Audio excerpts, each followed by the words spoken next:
crise gerada pelo novo coronavírus. Crise essa que afetou profundamente o modo de vida contemporâneo no mundo. E por mais incrível que pareça, uma ação tão brutal, tão gigantesca, com consequências que até o momento ninguém ainda sabe prever qual vai ser de fato a dimensão que ela vai tomar, quais serão as proporções que ela terá. Nós, enquanto Igreja do Senhor nosso Deus, também temos que nos adaptar. E de alguma forma nós precisamos levar uma mensagem de esperança para o povo de Deus. E ajudar os nossos irmãos, os nossos amigos, os nossos amados a estarem mais fortalecidos no Senhor nesses dias tão difíceis. A Bíblia nos ensina que um abismo atrai outro abismo. E nesse sentido, nós lemos na internet, no dia 5, uma notícia que particularmente me deixou muito preocupado.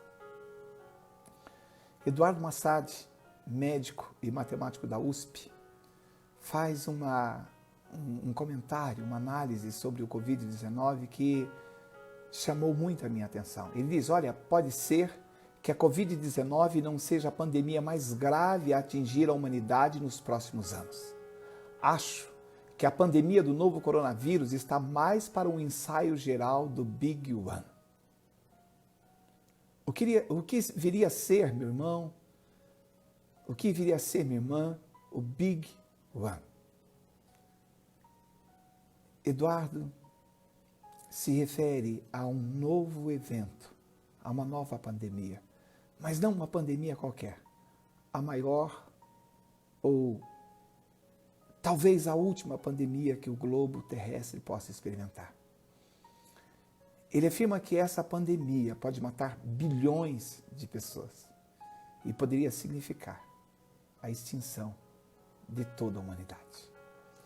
Diante disso, então, meu irmão, minha irmã, nesse dia não muito comum para nós que fazemos as nossas lives no sábado, no domingo, tiramos um tempo ao longo desses 2 dias para estarmos aí buscando no Senhor alguma forma de nos renovar, nos fortalecermos uns aos outros nesse tempo em que muitos precisam sair para trabalhar, outros estão dentro das suas casas, mas também sem saber muito bem o que fazer, como agir.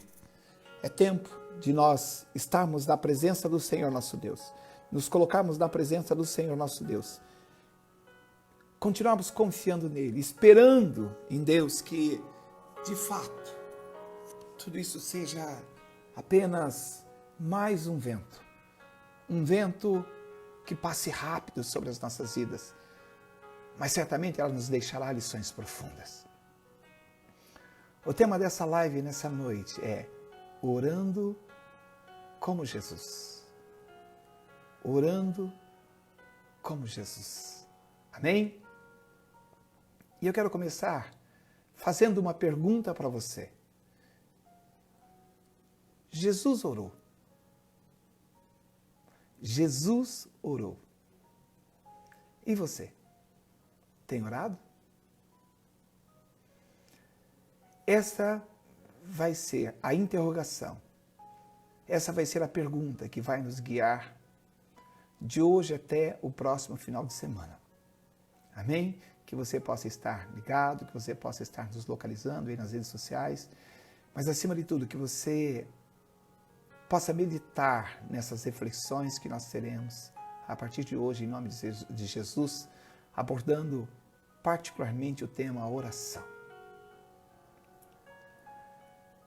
Vamos conversar com Deus. Pai, em nome de Teu Filho Jesus, nós nos colocamos humildemente mais uma vez na Tua presença nessa noite tão especial. Oh Espírito Santo, a Tua palavra lá no livro de Efésios 5:1 nos deixa um desafio. Sede, pois, imitadores de Deus como filhos amados.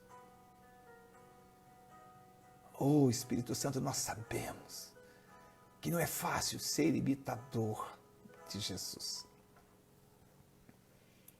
Então nós pedimos a tua direção, não apenas nessa noite, mas que o Senhor venha nos ensinar dia após dia a sermos cada vez mais semelhantes a Jesus Cristo.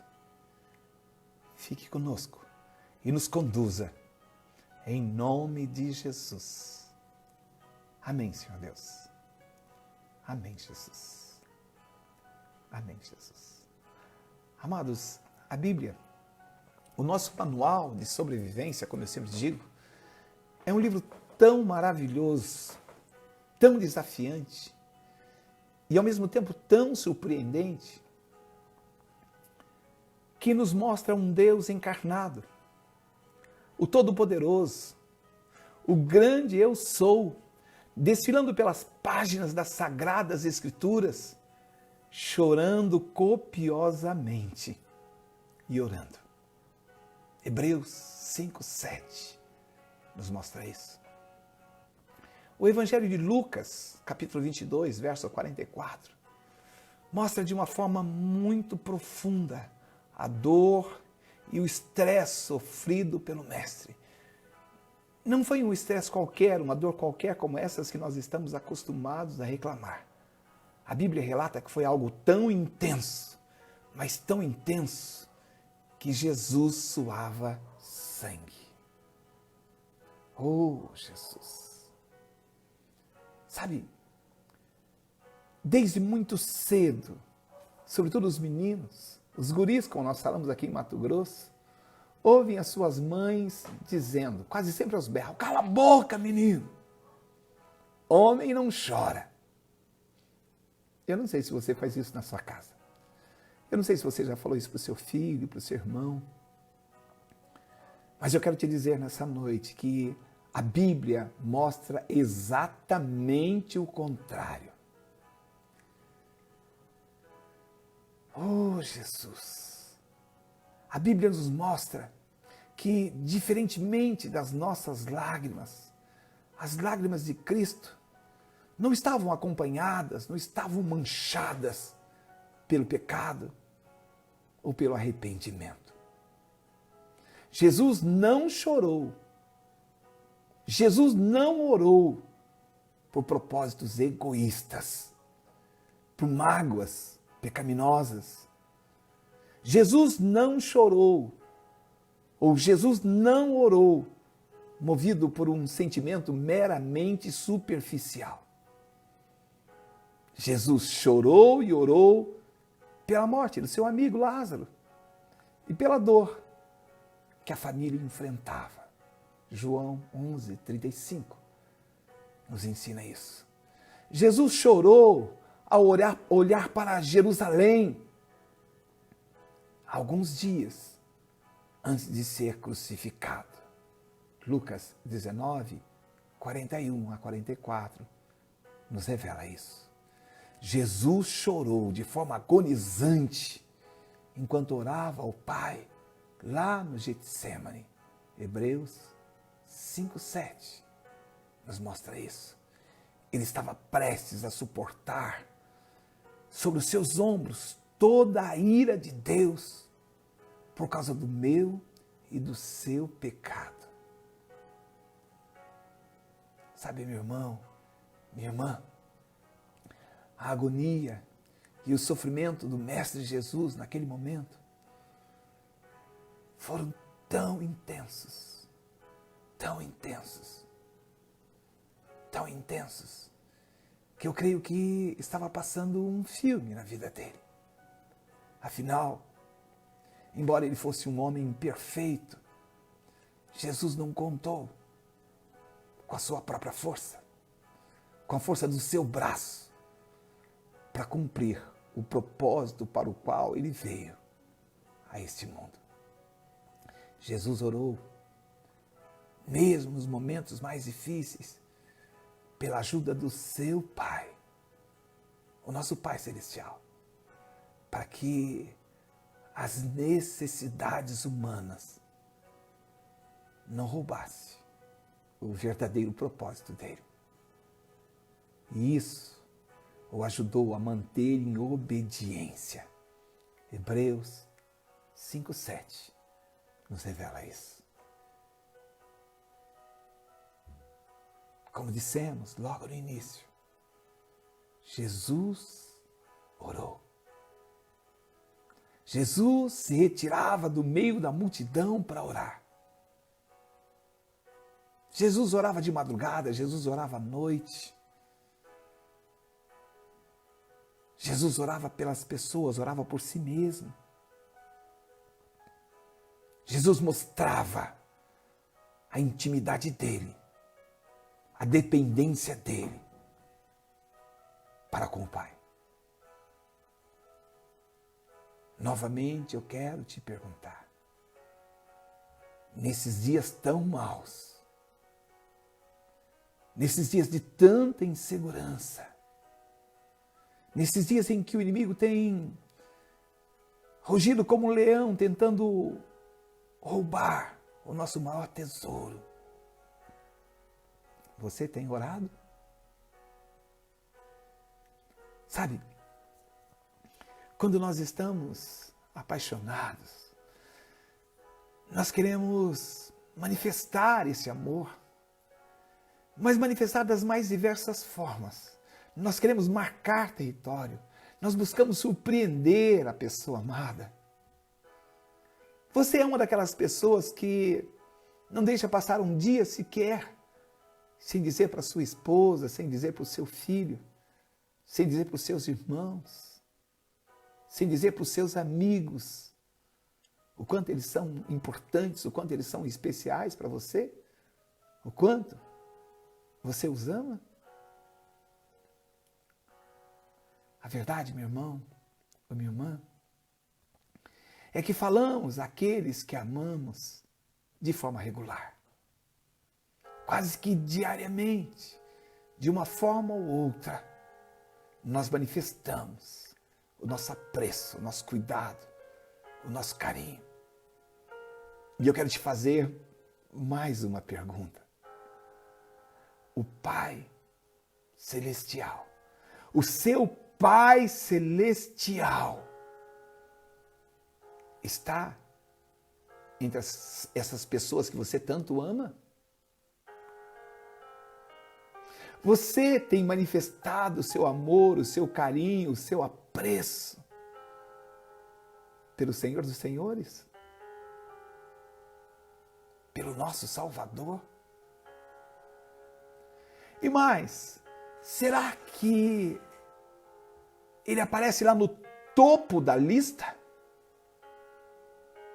Qual é a posição que você tem colocado o seu mestre na hora de manifestar o seu amor? Sabe, refletindo, eu constatei que a grande maioria dos cristãos tem passado pouco tempo diante do Pai, junto ao nosso Pai Celestial. Sabe, eu percebi, eu tenho observado que a oração não tem sido uma atividade que nos deixa muito confortáveis diante do nosso Pai Celestial. Sabe, meu irmão, minha irmã, que nós precisamos entender, o choro de Jesus não foi um choro sem causa. Ele foi respondido pelo Pai. E mesmo assim, mesmo com lágrima, mesmo com clamor, nós percebemos que o Pai não o livrou do horror da cruz. Porque o propósito que o nosso amado Pai Celestial tinha para ele era muito maior. O propósito do Senhor, nosso Deus, para o Filho amado Jesus, era ressuscitá-lo dos mortos. Talvez, meu irmão, talvez, minha irmã, você tenha orado e você acha que o seu Pai não tem respondido. Talvez você não tenha entendido a maneira como o nosso Pai Celestial tem respondido às suas orações. Eclesiastes nos ensina que há tempo para todas as coisas, sob o céu e sob a terra. Nós também precisamos andar em obediência como Jesus andou. Precisamos ser verdadeiros imitadores de Cristo e clamar pela ajuda do nosso Pai Celestial. Afinal, ainda que muitas vezes nós não consigamos manifestar o nosso amor por Ele, Ele efetivamente nos ama e se manifesta como um Deus de amor. Sabe, meu irmão, se você quiser lembrar um pouco mais acerca do amor do Senhor, nosso Deus, por nós, por cada um de nós, é só você entrar lá no nosso canal e assistir o nosso post que fala das loucuras de amor.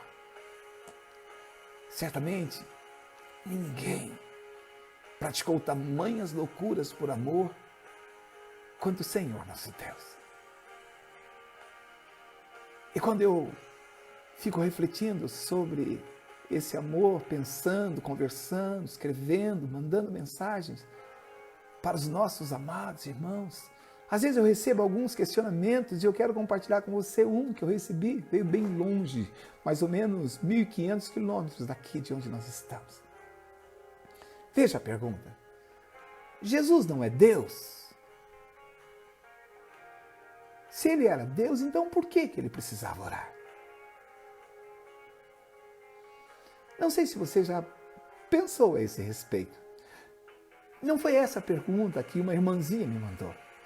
A pergunta que uma das irmãzinhas em Cristo me fez, uma ligação, foi a seguinte: meu irmão, fiquei aqui lendo a palavra, estava aqui estudando a palavra do Senhor nosso Deus, e imaginei algo que parece meio bobo, mas isso me tirou a paz, então eu estou te ligando para fazer essa pergunta.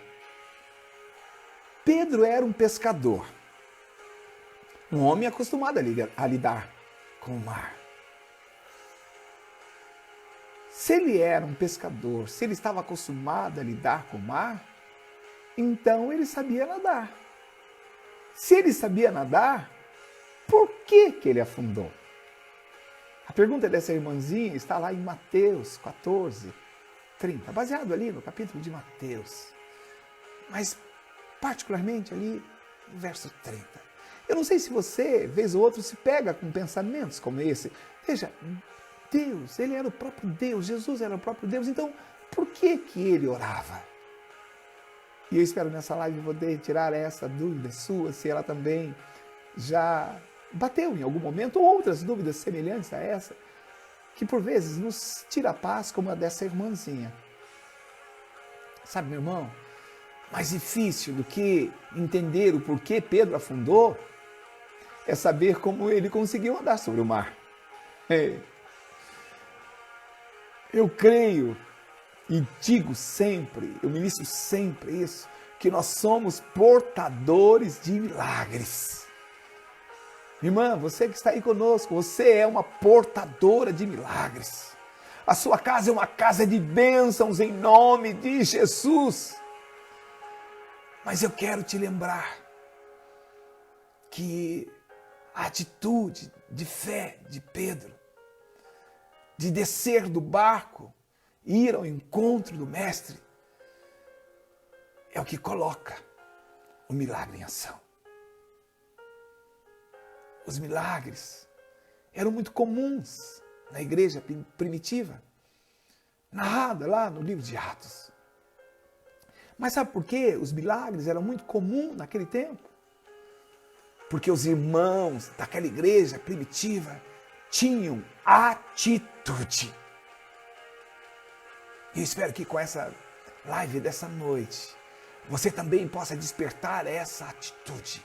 Uma atitude de oração, uma atitude de jejum, uma atitude de intercessão, uma atitude de consultar o nosso Mestre antes de você tomar decisões importantes na sua vida. E só então você decidir marchar. Sabe, meu irmão, milagres, a ciência não explica. Milagres é coisa para Deus. Milagres é coisa para quem tem fé. Até hoje, a ciência não consegue explicar como alguém pode andar sobre as águas. Não somente andar sobre as águas, mas não afundar. Assim também, meu irmão, a ciência não consegue explicar como alguém que já cheirava mal, quem estava em estado de putrefação, ressuscitou. Isso aconteceu 2 vezes, no mínimo. Aqui, nesse trechinho que nós estamos trabalhando. Jesus na visita com Lázaro e Jesus ressuscitado. Sabe, a Bíblia nos ensina e a ciência não consegue explicar que o Mestre transformou a água em vinho. Tampouco a ciência consegue explicar como alguém vai multiplicar 5 pães e 2 peixinhos. E vai alimentar milhares, mais de 5.000 pessoas. Milagre, meu irmão, não é algo para a gente entender à luz da ciência, mas à luz da fé. E você ainda nessa noite pode viver os seus milagres em nome de Jesus, se você crer, para a honra e glória do Senhor nosso Deus. Amém? Vai glorificando o Senhor nosso Deus. A Bíblia nos ensina que se os milagres do Senhor nosso Deus fossem colocados em um livro, não haveriam livros que coubessem tamanhos, a enormidade dos milagres do Senhor nosso Deus. João 20, 30, 31 relata isso. A Bíblia nos ensina também que Pedro era um morador de Cafarnaum, uma cidade ao norte, que lá naquela cidade havia um lago, um enorme lago de água doce chamado Mar da Galileia. E ela relata que Pedro e André eram sócios de Tiago e João, filhos de Zebedeu. E essa empresa, essa microempresa que eles montaram naquela época, era uma empresa do ramo de pesca. A Bíblia nos ensina também que Pedro morava junto com a sua esposa, sua sogra e seu irmão André. Sabe, meu irmão, assim como é inadmissível encontrarmos nos dias atuais um alfabetizador que não saiba ler e escrever, eu imagino ser pouco provável que alguém naquele período fosse montar uma empresa de pesca com o objetivo de sustentar uma família de 4 integrantes através da pesca. Sabe, aquela atividade hoje já demanda muito conhecimento, muita agilidade, muita destreza. Imagina naquela época, sem tanta tecnologia, como devia ser o trabalho árduo, como eles deviam despedir tamanha energia e criatividade para conseguir sobreviver de uma empresa de pesca. Podemos imaginar as incontáveis noites de trabalho pesado que aqueles primeiros membros que mais tarde formariam o discipulado de Jesus atravessavam. Os sócios seguramente em alto mar lançavam redes para cá e para lá. Naquela época eles pescavam de arrasto. As redes eram presas entre um e outro barcos. E no meio da noite, no frio, na madrugada, eles muitas vezes tinham que pular dentro da água, mergulhar, para ajudar a arrastar as redes. Eu imagino como era difícil recolher todos aqueles peixes. Imagino que aqueles homens, quando chegavam mais próximo da praia, tinham que atracar os seus barcos, os seus pequenos barcos, e arrastar esses peixes até a praia. E ali eles iam limpar os peixes, separar os peixes, limpar, lavar as redes, costurar as redes. Sabe, é quase inimaginável a gente imaginar a vida de um homem do mar que não soubesse nadar. Mateus 14:31 nos diz que naquele momento em que Pedro foi de encontro a Jesus, num dado momento ele perdeu o foco. Ele parou de olhar para o mestre. Veja, imediatamente estendeu Jesus a mão, segurou e disse-lhe: homem de pouca fé, por que duvidastes? Veja, o que afundou Pedro foi a falta de fé. Eu imagino Pedro andando sobre as águas tão confiante, maravilhoso, olhando para as estrelas ali naquele momento, e de repente, assim como eu e você, ele falou: mas será?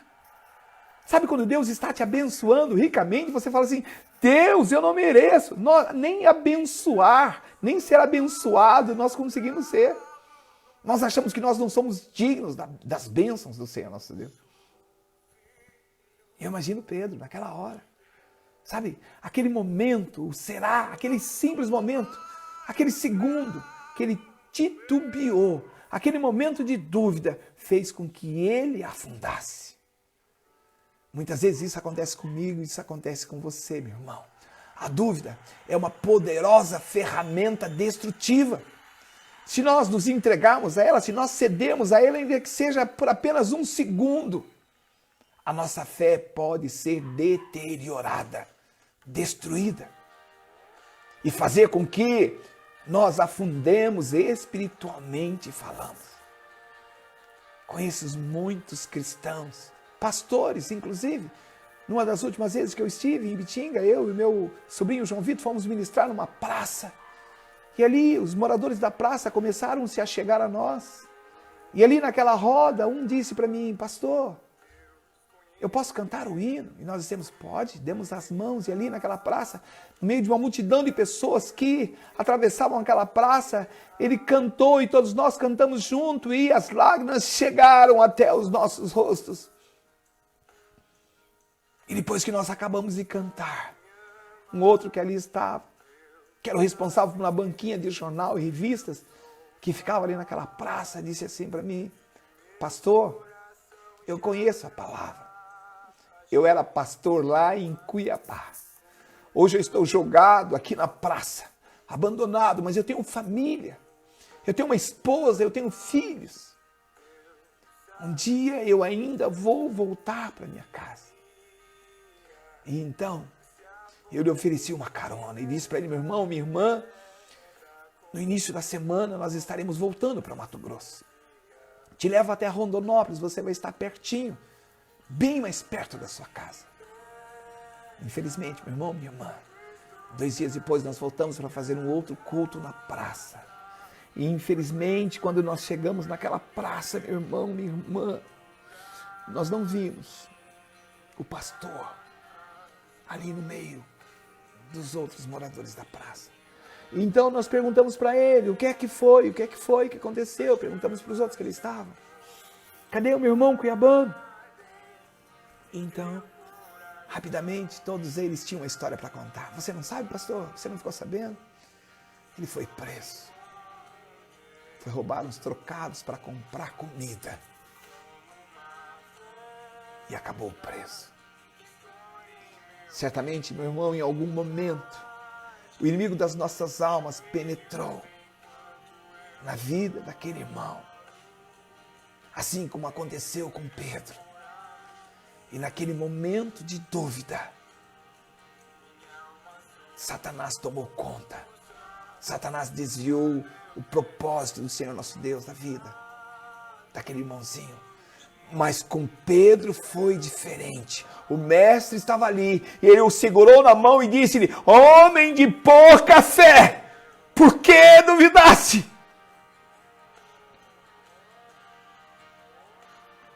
Ainda que você não veja a mão invisível do mestre, todas as vezes que nós estamos prestes a afundar, o mestre estende as mãos poderosas dele e nos socorre, e nos atende. Creia, meu irmão. Creia, minha irmã. Sabe? como dissemos ainda há pouco. Por que Jesus orava? Jesus orava porque Ele tomou sobre si a nossa humanidade. Ele ainda era um Deus de eternidade em eternidade. Aquele que sempre existia e existe. Hebreus 13:8 nos ensina isso. Mas por muitas razões, meu amado e minha amada, no plano de Deus, por ter sido gerado como homem, Isaías 9:6 nos mostra isso. Ele tomou voluntariamente a relação de filho para o Pai e aprendeu e seguiu em obediência. João 4:34 nos ensina isso. Hebreus 7:26 nos confirma isso. E achado na forma de homem, humilhou-se a si mesmo, tornando-se obediente até a morte e morte de cruz. Oh, aleluia! Se nós nos concentramos em coisas que nos amedrontam, que nos desanimam, certamente isso vai desviar a nossa atenção, o nosso foco do Cristo. Então, meu irmão, minha irmã, precisamos nos concentrar no Senhor nosso Deus. Precisamos estar focados nele. Sabe, meu irmão, minha irmã, precisamos agir como Cristo agiu. Precisamos manifestar a mais perfeita vontade do Pai nas nossas vidas. Com Pedro, nós aprendemos uma lição maravilhosa, meu irmão, minha irmã. Na mesma proporção que o medo destrói a nossa fé, a nossa fé também destrói o medo, nos liberta, nos restaura e mostra verdadeiramente quem nós somos em Cristo Jesus. Amém? Aleluia, Jesus. Aleluia, Jesus. O homem que tinha recebido o nome de Rocha, por causa do seu potencial para se manter firme, começou a afundar como uma pedra. Oh, aleluia! Nós não podemos ter uma fé instável. Naquele momento, a fé de Pedro se manifestou instável como as ondas do mar. Certamente, Pedro, como um homem do mar, nadava muitíssimo bem. Mas nesse momento, ele não confiou nessa habilidade. Ele gritou: Senhor, salva-me! E então Jesus o pegou pela sua mão e o puxou. E então, ainda sobre as águas, o Mestre vai nos ensinar mais uma importante lição. Oh, Pedro, por que cedeste à dúvida?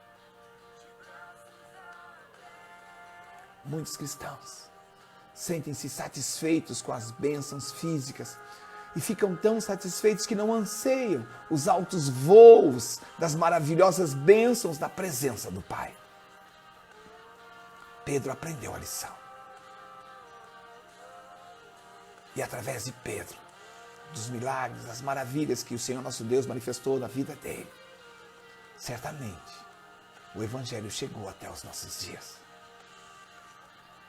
Mas nós, humanamente, muitos cristãos, se tornam tão dependentes das bênçãos físicas que sentem pouca ou nenhuma necessidade das bênçãos espirituais. Jesus orava e agia em favor dos oprimidos. E isso nos faz refletir profundamente sobre o Evangelho de Jesus Cristo. Sabe, meu irmão, minha irmã, Jesus revolucionou as estruturas de poder daquele tempo. Ele quebrou leis, tanto leis físicas quanto leis espirituais até aquele momento, que feriam e oprimiam a vida humana. Seu discipulado, seu estilo de vida, de amor aos mais necessitados, fez surgir um movimento tão ameaçador aos religiosos e aos políticos daquele período, que fez com que ele fosse procurado, preso, torturado e executado pelo crime de sedição. O ato de organizar manifestações, rebeliões e incitar as massas. O único crime naquela época pelo qual alguém poderia ser, de fato, conduzido para a cruz. Sabe, meu irmão, minha irmã, eu não sei verdadeiramente o que é que você tem pensado. Eu não sei verdadeiramente qual tem sido o seu propósito. Eu não sei onde tem andado o seu coração. Mas eu sei que muitos têm ido para a academia e têm enfraquecido a sua fé. Eu sei que muitos irmãozinhos têm conquistado os títulos e acham que não precisam mais do Senhor nosso Deus. O Jesus acadêmico, que se revela nas Sagradas Escrituras, tem chocado muitos acadêmicos. A Bíblia nos ensina que Jesus não era um simples pacifista que pregava a palavra de Deus.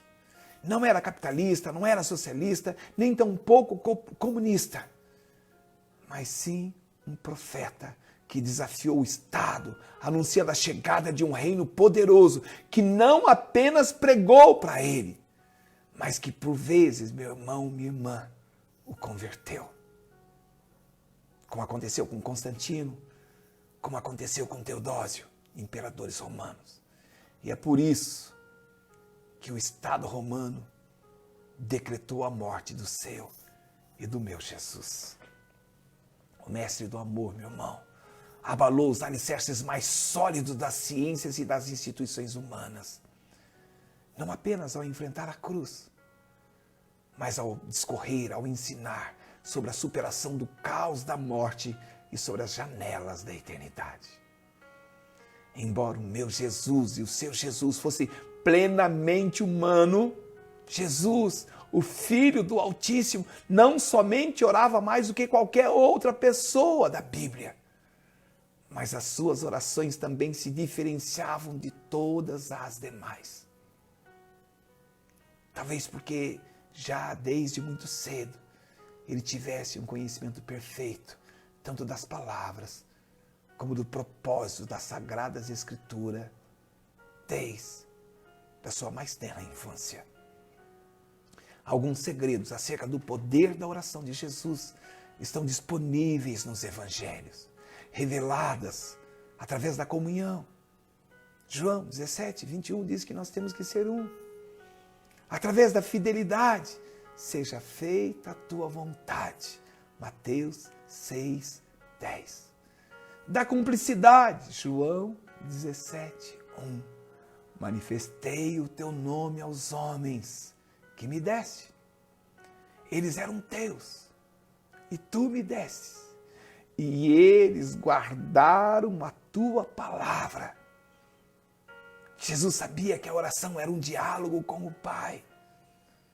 E talvez por isso nos incentivou a orar sem esmorecer. Lucas 18:1. Hebreus 5:7 nos ensina que ele orava com tamanho fervor, com tamanha intensidade, que as suas orações vinham em alta voz e com lágrimas. Jesus! O estilo de vida e de oração de Jesus nos deixou um modelo, infelizmente, pouco utilizado pelos cristãos dos nossos dias. Quando realizamos nossas orações, do modo como Jesus fazia, de forma didática, pedagógica, nós aprofundamos a nossa experiência com Deus, através do Espírito Santo, meu irmão, minha irmã, e nos transformamos em instrumentos poderosos de poder de Deus. E é isso que nós estamos compartilhando nessa noite. Sabe? A história mostra Jesus como um profeta, como um revolucionário. Mas a Bíblia o mostra como um profeta. A maioria das vezes que Jesus se relacionava com o Pai, era com muita intimidade. Isso chocava os judeus do seu tempo.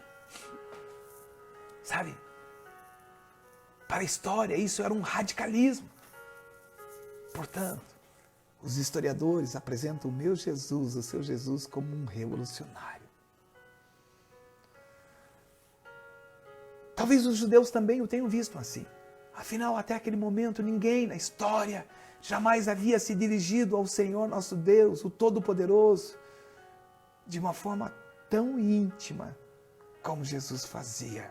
Ele dizia, Abba, Abba.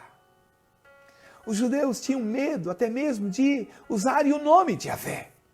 Temiam tomar o seu santo nome em vão. E para evitar isso, eles criaram minuciosos códigos, sistemas muito específicos para conseguirem se comunicar com nosso Deus. Os judeus diziam, Adonai, meu Senhor. Mais tarde, no período medieval, as vogais desapareceram e Adonai passou a ser utilizado como Jeová.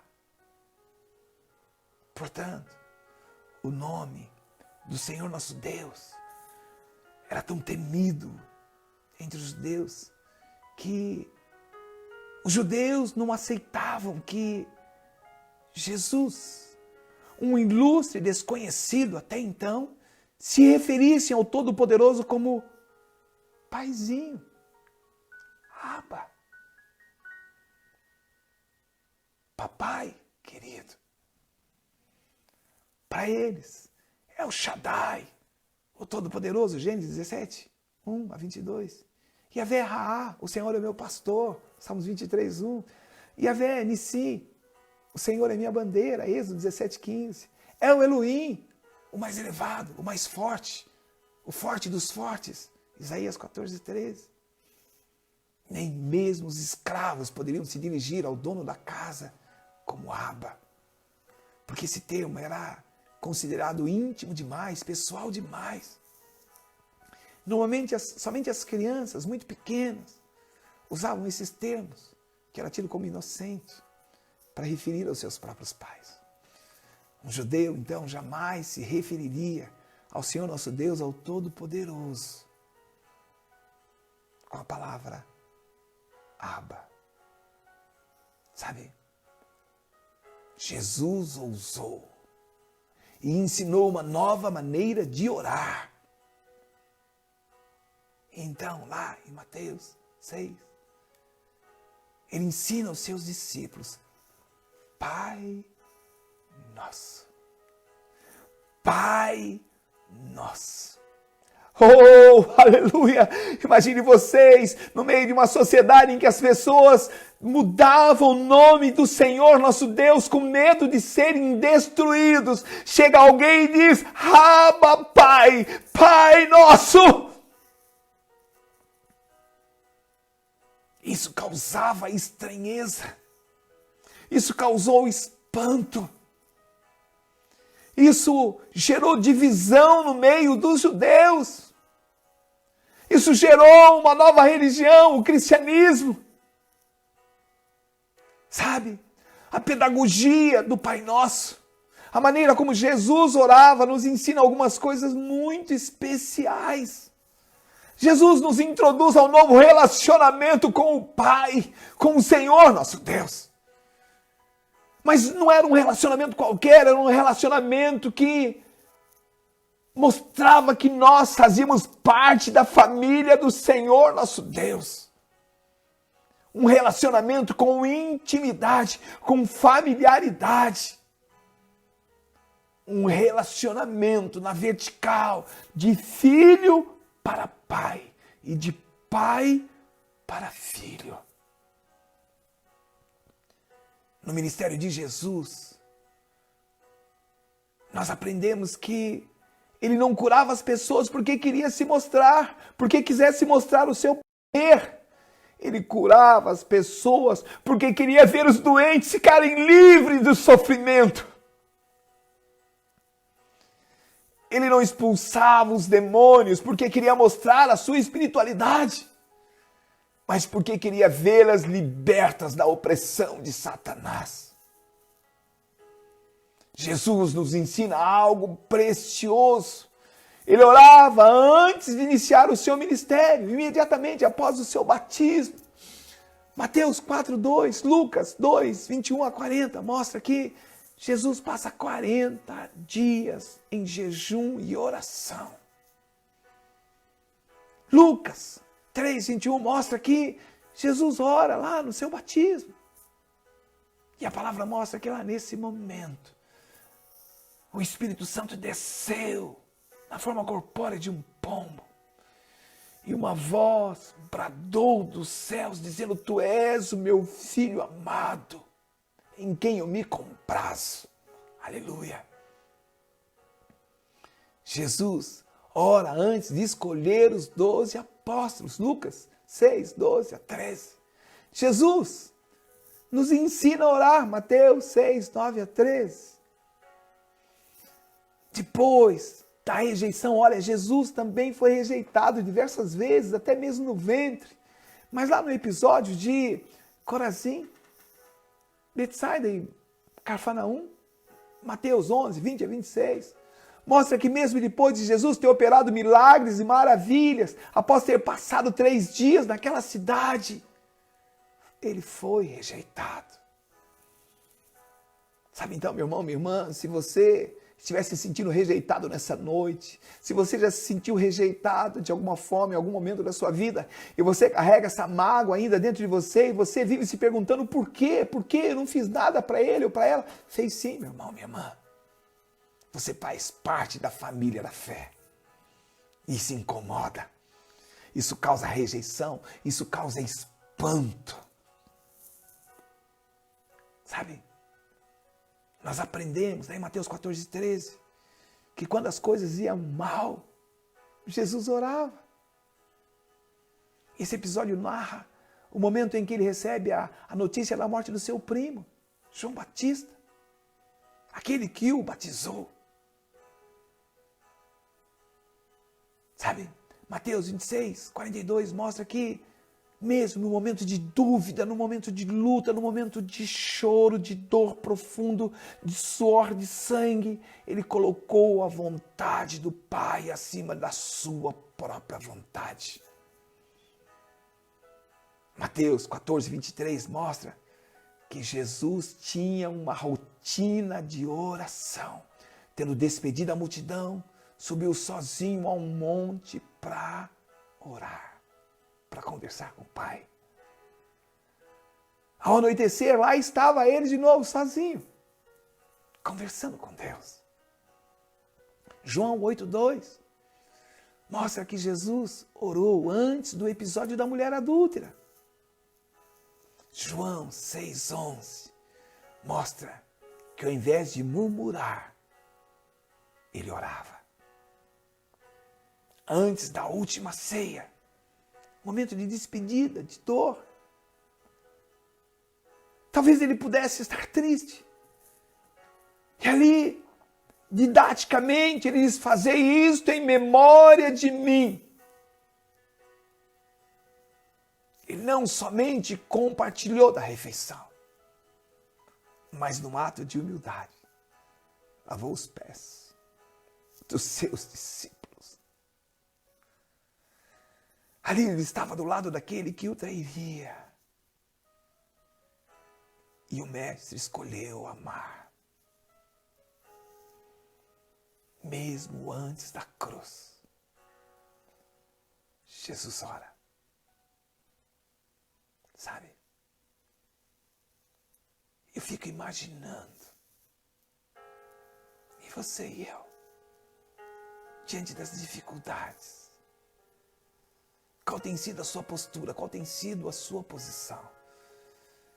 Nós falamos ainda há pouco, começamos a live dessa noite falando do Big One. Do Big One.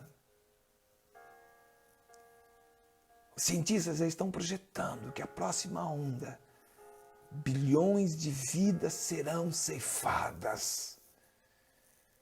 E você, meu irmão, e você, minha irmã, Qual tem sido a sua atitude? Você tem chorado por essas almas? Você tem chorado por essas vidas? Você tem chorado pela nossa nação? Você tem chorado pelas nações?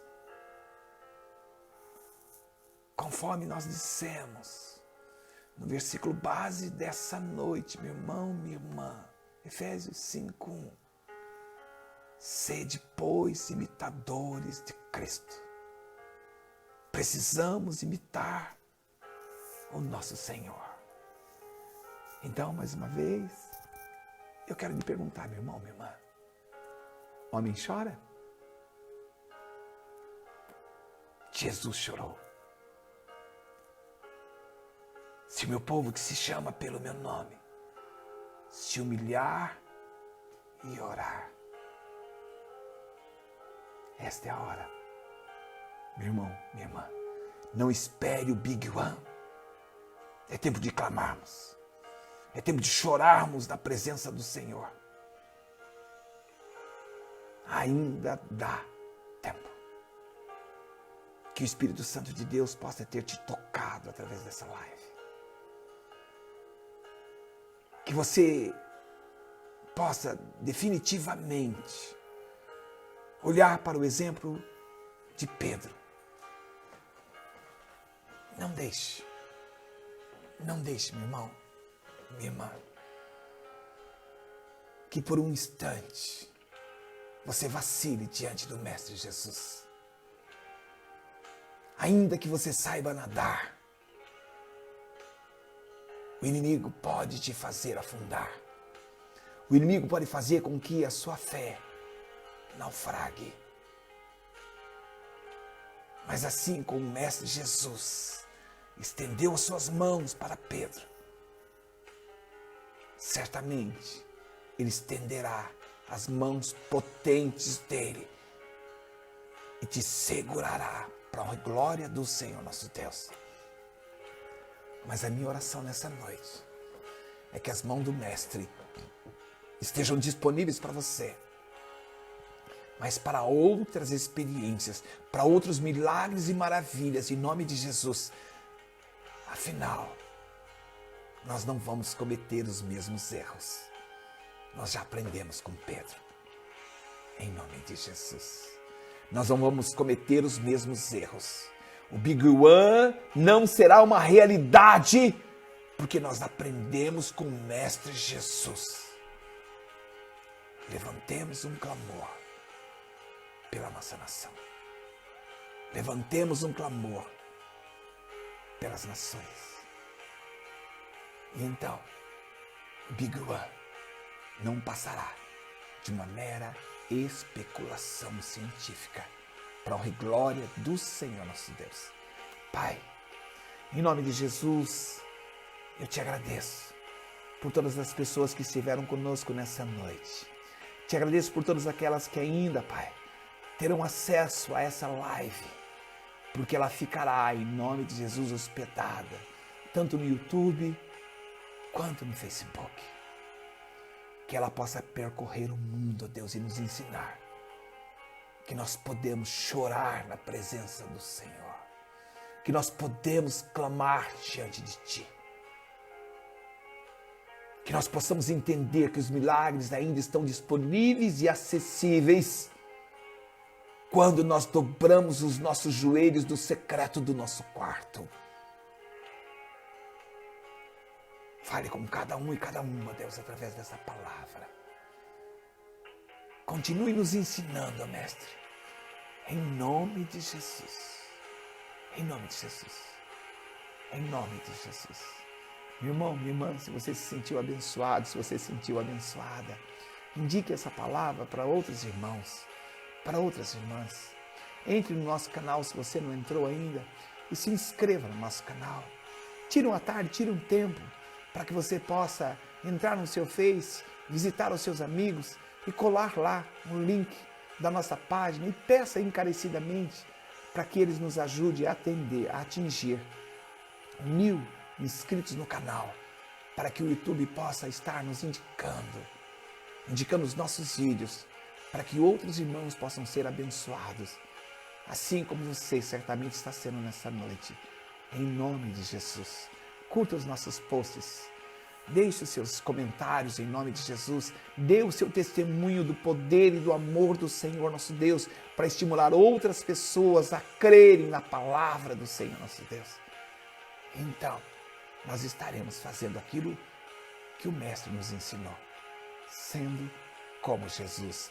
Afinal, se na época dos discípulos, os nossos apóstolos gastavam as sandálias, muitos não tinham camelo, muitos não tinham sequer um jumento para andar. Fizeram com que o evangelho da graça chegasse até os nossos dias. Imagina o que você pode fazer com essa ferramenta poderosa, o seu smartphone. O que você pode fazer com a igreja em casa, nesses tempos. Em nome de Jesus. Conto contigo, meu irmão. Conto contigo, minha irmã. Ore por nós, ore pela minha vida, pela vida da minha amada esposa, pelos meus filhos, porque nós somos alvos do maligno. Mas eu sei que a sua oração é poderosa, porque a oração de um justo pode muito em seus efeitos. Que Deus te abençoe poderosamente, em nome de Jesus. Amém, Senhor Deus. Amém, Jesus. Amém.